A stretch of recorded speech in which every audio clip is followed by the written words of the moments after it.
Word play ये होता है कि हम वर्ड को लेके खेलते हैं, एक वर्ड जिसके बहुत अलग अलग मीनिंग हो, जैसे मैंने आपको बताया वायरल के बहुत सारे अलग अलग मीनिंग होते हैं।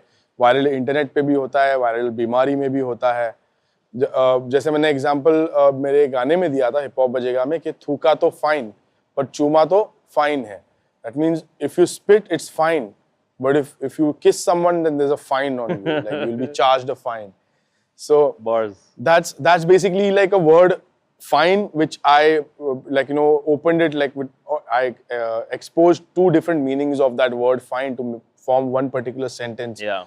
That's what we call wordplay. Double entendre as well. That's exactly what he explained before about that. Yeah. Metaphors and punchlines, these are the things I learned them because I was a battle rapper. So they are very crucial in a rap battle because if you, as I said, if you want to diss somebody and you want to say something really, really insulting, something that really gets him, something that's personal, but also people would hear it and be like, oh, whoa, how did he come up with that? Like there was this time when I remember in a battle, I said something like, if rap was that easy, it would have been your mom. Sharul also has given a lot of examples in his songs. I remember one line which got really popular from the second cypher. So while these snakes still hiss, I make history. Yeah, so while just the snakes taking still that hiss, from history and, putting the imagery of everyone knows like old ex-friends and stuff, you refer them as snakes, because they bit you in the back or whatever like that. But while these snakes still hiss, I make history. So it's like also turning that negative into a positive as well. Yeah. When it comes to using word association within your raps and within your verses, it's about introducing words which have multiple meanings, and it gives different layers to the sentence, the line that you're using, which can kind of relate to a simile or just give them more imagery. To sum it up, I feel definitely a lot of these word associations and these things with wordplay adds an element of surprise, and it kind of gives the listener, that content feeling at the end when they get that, that final wordplay, and there's like, oh, that sense of, oh, okay, now I get it. The lead up is there, and then it comes out with the punch at the end with the wordplay. And also when it has a deeper meaning, it also hits harder on the listener, and it kind of remains in there. Maybe at the end of the song they'll be like, you remember that line? Oh, that line was amazing, like that. So that element of surprise with the wordplay, the word association, definitely leaves a mark on a listener.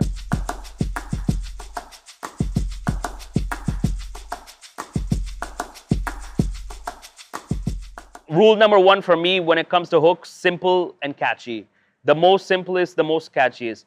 I think what happens, what's very trendy also in all languages is finding phrases and sayings within common language. Like, something like, like kone tu is also like, it's like a formal and informal and commonly used in conversation. Even when it comes to just putting catchy or building catchy phrases, like for me, when I came up with lax, I right away wrote the line, I don't take L's, me kamata hu lax. So that, it's half English, half Hindi. So right away, I'm bridging kind of the East and West. I don't take L's is a common phrase in the US of I don't take losses, like, oh, you took a L on that, like it's something that, it's used in the Western, L on the head, loser, right? So the same way I try to say I don't take L's, and what I'm trying to say, I win, and a common phrase for winning is making money, right? So I put I don't take L's, me kamata hu lax. Now right there also, L and lax, there's an alliteration there, but also it's catchy because, when I look at a hook, I always say, can I see that on a t-shirt? You know how funny, catchy t-shirts, it's always a funny phrase. For me, it's like, can that line sit on a t-shirt and people want to buy it? That's a good hook line right there. So when I is out. Yeah, so the secret's out, guys.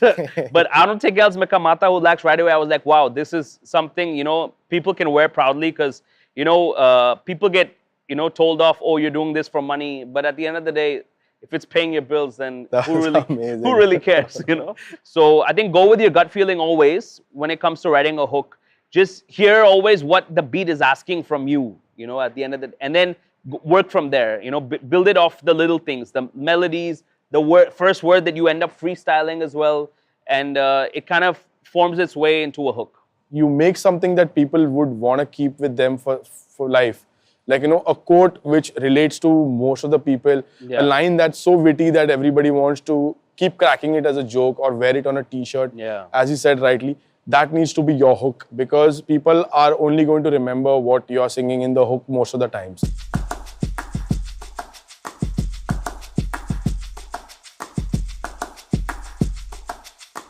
So when I write lyrics, it's very visual. Like I'll imagine things. You know, my imagination is what makes my lyrics what it is, and it's a lot of experience also. What I've gone through, what I see things when I see things around me, what I felt around me.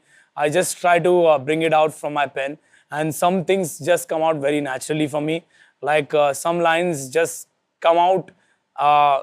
The simplest lines comes out, and but it makes a big impact. So when you write lyrics, I think it's very important to make an impact with that line. See, references are cool, metaphors are cool, but sometimes a simple line can make an impact. So whether it's like my line "मैं मेरे माँ के लिए जी रहा हूँ," that's a line that first when I wrote that line I thought it was corny when I wrote it, but when I sang it in the studio, because I was in that feeling and I really meant it, it came out so different. It came out so and made an impact. And when I played in the shows, now I can see that it made an impact. So write your songs like it's gonna make an impact. That's the most important thing. You don't have to take the biggest references or the biggest metaphors.